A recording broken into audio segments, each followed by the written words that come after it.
Train में सफर कर रहे हैं। जर्जीत साहब की सीट लोअर बर्थ है, नीचे वाली है। मिडिल बर्थ पर एक और आदमी लेटा हुआ है और मिडिल बर्थ के ऊपर एक और सीट है, उस पर एक और आदमी लेटा हुआ है। रात में ट्रेन धड़ाधड़ चल रही है स्पीड से। लोगों ने लाइटें बंद कर रखी हैं अपनी कैबिन की। जर्जीत साहब पेशाब करने के लिए उठे, लोअर बर्थ से टॉयलेट से वापस आए, अपनी बर्थ पर लेटना चाहते हैं लोअर बर्थ पर। अचानक नजर पड़ती है मिडिल बर्थ पर जो आदमी लेटा हुआ है उसकी ऊपर वाली जेब में 2000 रुपए नोट की एक गड्डी है जो बाहर निकल रही है। जर्जीत साहब ने सोचा बहुत अच्छा मौका है, पूरा कोच सो रहा है, निकाल लूं। ये तो ऐसे सो रहा है कि इसके फरिश्तों को भी पता नहीं कि इसकी हालत क्या है, निकाल लेता हूं। जर्जीत साहब को डर भी है, कोई देख तो नहीं रहा है। देख रहे हैं दाएं बाएं, हाँ हाँ कोई नहीं देख रहा है, सब खर्र खर्र सो रहे हैं। अंधेरा है, एक नजर फिर देखा, कोई नहीं, सब सो रहे हैं। दाएं बाएं भी देखा, सब सो रहे हैं। 2-2000 रुपए नोट की गड्डी उसके जेब से निकल रही है। अचानक हाथ बढ़ा दिया, खींच रहे हैं धीरे से ताकि उठ ना जाए, धीरे धीरे खींच रहे हैं, लेकिन डर भी लग रहा है। एक बार और देख लूं, ट्रेन में तो देख लिया, ऊपर भी देख लूं। मिडिल बर्थ के ऊपर जो लेटा है आदमी, जब हम नोट की गड्डी निकाल रहे हैं, अचानक क्या देखता हूं कि ऊपर वाला आदमी मेरी हरकत देख रहा है। पूरी ट्रेन सो रही है, एक एक आदमी सो रहा है, लेकिन नोट निकालते वक्त देखा कि ऊपर जो बर्थ में लेटा वो देख रहा है। वहीं रुक गया हाथ। अब 2 ही रास्ते हैं साहब, मैं चोर नहीं हूं, पैसे निकल रहे थे अंदर कर रहा था, या तो झूठ बोलूं, एक रास्ता ये है, या दूसरा रास्ता ये है, सुन भाई अब तू भी देख लिया है तो आधा तेरा आधा मेरा, कहना किसी से नहीं। एक रास्ता ये है, लेकिन नीयत खराब हो गई, तुझे क्यों दूंगा, निकाल तो मैं रहा हूं। तो डर ये है कि कहीं वो चीख ना दे, बोल ना दे, इसलिए गड्डी निकाल रहे। तीसरा रास्ता ये कि लेके भागो और चलती हुई ट्रेन से कूदो, अपनी जान का जोखम में कोई नहीं डाल सकता है, इसलिए ये खतरा तो आप मोल ले नहीं सकते। वही 2 रास्ते, ये तो झूठ बोल दो भाई निकल रही थी हम अंदर कर रहे थे, या ये कहो कि निस्फुन ली व निस्फुन लकुम, आधा मेरा आधा तेरा, हाफ हाफ। जब ऊपर वाला आदमी आपकी हरकत देखता है तो आपकी हिम्मत चोरी करने की नहीं होती, आप उस नोट की गड्डी को अंदर कर देते हैं। एक मामूली इंसान जब आपके मामूली जुर्म को देखता है तो आप जुर्म करने की हिम्मत नहीं करते हैं। शराब की बोतल हाथ में लेते हुए, चोरी करते हुए, जिना करते हुए, आईपीएल के मैच में दड़े सट्टा लगाते हुए, अगर यही ख्याल एक मुसलमान के दिल में पैदा हो जाए कि दुनिया की सारी निगाहें मुझे नहीं देख रही हैं, लेकिन अल्लाह रब्बुल आलमीन की निगाहें मुझे देख रही हैं, वो बसीर है, समीअ है, वो सुनता भी है और देखता भी है। सुनता है तो इतना ज्यादा सुनता है कि काली रात में, काले जंगल में, काले पहाड़ पे चलने वाली काली चींटी के पैर के रखने की आहट को भी वो इतनी बुलंदी से सुन लेता है। काली रात में, काले जंगल में, काले पहाड़ के ऊपर चलने वाली काली चींटी के पैर के रखने की भी आवाज वो इतनी बुलंदी से सुन लेता है। और देखने का हाल यह है कि वो देखता है तो समंदर की तारीकी के अंदर भी व्हील मछली जो 40 टन गोश्त खाती है, एक दिन में उस मछली के पेट के अंदर भी कितने अंडे हैं, उन अंडों की गिनती कितनी है, वो उसको भी जानता है और उसको भी देख रहा होता है। मेरे प्यारे साथियों, वो समी है, वो बसीर है। हमें मेरे माँ बाप ना देख रहे हो, हमें पुलिस नहीं देख रही हो, हमें कोई नहीं देख रहा हो, लेकिन अल्लाह की जात तो हमें देख रही है। अगर ये तसव्वुर हमारे अंदर पैदा हो जाए तो हम गुनाह के करीब न जाएं। इसी का नाम तो तकवा है कि हम शराब नहीं अल्लाह देख रहा, छोड़ हट, नहीं पिएंगे। ये है तकवा, हम अल्लाह के डर से कोई चीज छोड़ दें। ये है खूबसूरत लड़की ने बुलाया, आ जाओ व्हाट्सएप पे, हूँ चले आओ, पता नहीं कैसी हो, पहले फोटो भेजो, दे दिया, हूँ नहीं कुछ ओपन भेजो खुला हुआ, उसने वो भी भेज दिया, लो लड़की अच्छी, चल दिए। तकवा तो तब है जब बिस्तर पर उसके साथ लेटे हो, दोनों अपने कपड़े उतार रहे हो और उस वक्त ये ख्याल पैदा हो जाए कि दुनिया की सारी निगाहें नहीं देख रही हैं लेकिन अल्लाह देख रहा है, हट लात मारे भग चल, आई हमारा ईमान खराब करने, और उसी वक्त वहां से निकल जाए। ये है तकवा।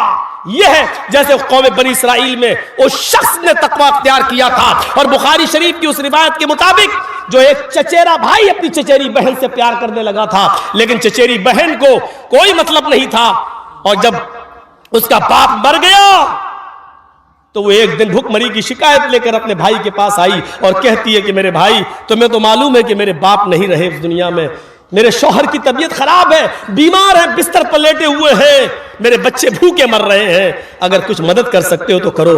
और आज मौका मिला उस आदमी को, चचेरे भाई को, और कहता है, आए मेरी बहन, चचेरी बहन, पूरी जिंदगी तुमसे जो बात नहीं कह सका वो आज कह रहा हूं। चचा की जिंदगी में मैं तुम्हें नहीं पा सका, मैं तुम्हें चाहता हूं, अगर तुम्हें मंजूर हो तो आज की रात मेरे पास आ जाना, तब मैं तुम्हें इतने दिनार या दिरहम मैं तुम्हें दे दूंगा। वो ठुकरा के चली गई, लेकिन वहां घर पहुंचती है तो अपने शौहर को देखती है बीमार है, अपने बच्चों को देखती है कि भूखे हैं, बेचारी मजबूर हो जाती है और फिर वादा कर लेती है कि ठीक है, रात की तारीकी में हम अपने शौहर को सुलाकर, अपने बच्चों को सुलाकर तेरे पास आ जाएंगे, लेकिन तू मुझे थोड़ी सी मदद कर दे। उसने 60 दिरहम दे दिए, इसने लाई और लाकर अपने शौहर को दवा इलाज कराया, अपने बच्चों को खिला पिला के सुला दिया, जो वादा किया था वादे पर पहुंचती है। उसने दरवाजा खोला, अपने सीने से लगाया, औरत को, अपनी चचेरी बहन को बिस्तर पे ले गया। जैसे उसने बिस्तर पे जाकर उसके कपड़े उतारने की कोशिश की, ये कांपने लगी, थर्राने लगी। उसके चचेरे भाई ने कहा, तुम जब आई थी तो इतना नहीं कांप रही थी, तुम्हारी ये हालत, जब इतना डरोगी तो आगे का काम कैसे होगा? डर छोड़ो, कुछ अपने अंदर खुलापन लाओ, डर हटाओ, मेरा सपोर्ट करो। और ये कहकर जैसे ही उसने हाथ बढ़ाया, इसकी चचेरी बहन ने उसका हाथ पकड़ते हुए कहा, इत्तक़िल्लाह या इब्राहिम, आए मेरे चचा के बेटे, अल्लाह से डर जा। आज तक मेरे चेहरे को भी किसी ने नहीं देखा, और आज तू है जो मुझे अपने बिस्तर पर लिटा रहा है। अल्लाह की कायम करदा हद को मत तोड़, मैं तेरे लिए हलाल नहीं हूं, मैं अपने शौहर की अमानत हूं। कब्र के सांप बिच्छू मेरा इंतजार कर रहे हैं, जहन्नम की आग मेरा इंतजार कर रही है। चंद लम्हों की लज्जत से मेरी जिंदगी भर की इबादत को बेकार मत कर। इतना कहना था, अल्लाह से डर। बुखारी शरीफ की हदीस के अल्फाज हैं, उस नौजवान ने, उस लड़के ने अपनी बहन को छोड़ दिया और कहता है कि मेरी बहन जा, अल्लाह से डर। अल्लाह का नाम लिया, कहा, कहता अल्लाह से डर। मेरी तो पूरी जिंदगी गुनाहों में चली गई, और तू तो एक काम, और वो भी अभी तूने किया नहीं है गलत काम, तू एक ऐसे काम पर डर रही है जो अभी तूने किया भी नहीं है। जा, मैंने तुझे छोड़ दिया। जब वो जाने लगी तो चचेरे भाई ने आवाज दी, सुन, मैं बहुत से आकार गुनाहगार इंसान हूं। कयामत के दिन जब अल्लाह ताला मुझे मेरी बदअमली की वजह से जहन्नम में डाले और फेंके, तो कयामत के दिन अल्लाह के दरबार में इतनी गवाही जरूर दे देना, क्या है अल्लाह, ये मेरे साथ गंदा काम करने जा रहा था, लेकिन जब मैंने कहा अल्लाह से डर जा, इत्तक़िल्लाह, जब तेरा नाम लिया तो तेरे डर से इसने मुझे छोड़ दिया था। शायद तेरी इतनी गवाही की बिना पर अल्लाह मेरी बख्शिश कर दे, शायद अल्लाह मेरी मग़फ़िरत फरमा दे। मेरे भाइयों, लड़की मौजूद है, बिस्तर मौजूद है, इसने उस पर काबू भी पा लिया है, ये वादे के मुताबिक चली भी गई है। खूबसूरत जिस्म इसकी आंखों के सामने, लेकिन जैसी कहती है अल्लाह से डर, और उसने अल्लाह के डर को अपने दिल में महसूस करते हुए इस लड़की को नजरअंदाज कर दिया, फिर इसके जिस्म के करीब नहीं गया। मेरे भाइयों, हकीकत में खौफ खुदा इसी को कहते हैं, हकीकत में तकवा इसी को कहते हैं। ये है डर, ये है अल्लाह का खौफ। और ये चीज अगर हमारी जिंदगी के अंदर आ जाए, ये चीज अगर हमारी जिंदगी के अंदर पैदा हो जाए, तो हमारी दुनिया भी संवर जाए और आखिरत भी संवर जाए। या अय्युहल्लज़ीना आमनुत्तकुल्लाह हक़्क़ तुक़ाती, ऐ ईमानो वालो अल्लाह से डरो जैसा कि उससे डरने का हक है। यह है डर। बातचीत में भी डर होना चाहिए अल्लाह का, बातचीत में भी डर। बातचीत में डर जानते हो क्या है? या अय्युहल्लज़ीना आमनुत्तकुल्लाह वक़ूलू क़ौलन सदीदा, ऐ ईमान वालो अल्लाह से डरो और जब भी बात करो तो बिल्कुल दुरुस्त और सीधी बात करो। अल्लाह ने यह नहीं कहा कि सच बोलो, थोड़ा सा समझने की कोशिश करो। सच बोलना एक अलग चीज होती है और दुरुस्त बोलना एक अलग चीज होती है। दुरुस्त, अब दोनों में फर्क बताता हूं। अल्लाह ने क्या कहा? क़ूलू क़ौलन सदीदा, जब भी बोलो तो सीधे सीधे बोलो, दुरुस्त बोलो। पुलिस मौलाना जर्जीस को ढूंढ रही है और पहचानती नहीं है। एक मिसाल दे रहा हूं, ढूंढ नहीं रही है। यूपी में थोड़ी परेशानी होती है, लेकिन बंगाल में नहीं। यूपी में तो डॉक्टर कफील जैसे बेचारे परेशान हो जाते हैं।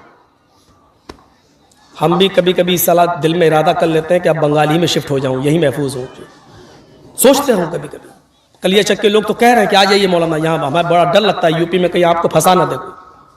सोचते हैं यही सेफ जगह है, लेकिन डर लग रहा है कि आजकल जो हालात हैं उसकी बुनियाद पर डर लगता है कि कहीं ये भी इधर भी सेंधमारी ना हो जाए, इधर भी बेईमानी ना हो जाए। और हमें दूसरों से ज्यादा अपनों से डर लगता है कि हमारे अपने कहीं यहां पर बीजेपी की गवर्नमेंट ना बनवा दे। उनसे डर लगता है मुझे, उनसे। इस वक्त अक्लमंदी से की जरूरत है, अक्लमंदी से काम लेने की, लेकिन दौलत के नशे में आदमी अपनी अक्ल भूल जाता है, अक्ल भूल जाता है।